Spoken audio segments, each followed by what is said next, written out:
খুব নোংরা হয়েছে, একটু পরিষ্কার করি।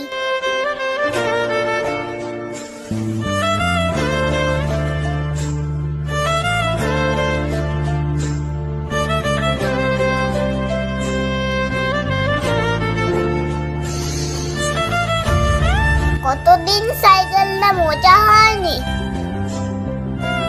উফ, এই আমার এই চশমাটা এদিকে, এটা তো মা আমাকে পছন্দ করে কিনে দিয়েছিল, আর এখন এখানে পড়ে আছে। যাই নিয়ে আসি।